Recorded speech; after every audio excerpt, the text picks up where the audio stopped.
Today we're in Metro Manila and we're gonna explore the map of Quezon City para puntahan ng isang kainan na Michelin awarded. Ito ay walang iba kundi ang Morning Sun Eatery. At ang may-ari nito na si Ma'am Elizabeth Mortera ay taga La Union. Gabi na nung nakarating kami dito sa Manila. From Cubao, nag-grab lang ako for 15 minutes at makararating na natin ang kanilang pwesto dito sa may JP Rizal Street Project 4 Quezon City. At everyday open sila from 8 AM to 10 PM. Alas 8 na ng gabi pero marami pa rin silang customers kaya ako mamimili na rin bago pa ako maubusan. Nakilala ang Morning Sun Eatery dahil sa kanilang mga Ilocano dishes dito sa may Quezon City. Kaya ang itatry din natin ngayon, ang all-time favorite natin mga Ilocano dishes. Sakto, merong bagong gawang dinakdakan kaya bibili tayo nito. Samahan na rin natin ng kanilang barbecue at isaw. Kumuha na rin kami ng laing.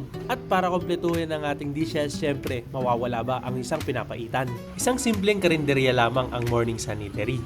At sila ay na-awardan ng Michelin ng Bib Gourmet, na ang ibig sabihin ay masarap ang kanilang pagkain at reasonable ang kanilang pricing.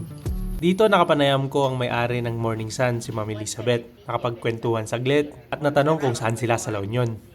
Ano pong barangay sa may Banggar?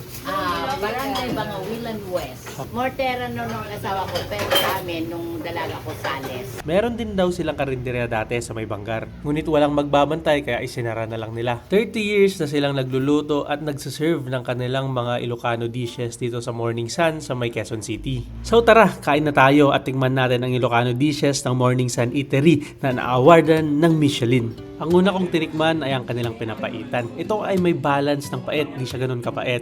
At may aftertaste ng kamyas. Kaya perfect blend ito ng pinapaitan. In experience kasi pag hindi ka Ilocano, pag una mong tinikman to, ay hindi mo alam kung ano yung flavor na ina-expect mo. Pero ito, saktong-sakto para sa kanila. Sunod naman natin ang kanilang dinakdakan. Inihaw na tengang baboy at may utak na may saktong asim ng suka at mga spices, sibuyas at paminta. Kuha na yung timplang Ilocano. Yung laing nila ang sarap ng pagkakaluto at napaka-creamy.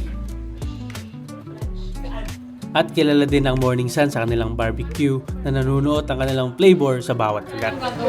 Lahat mo. Mama?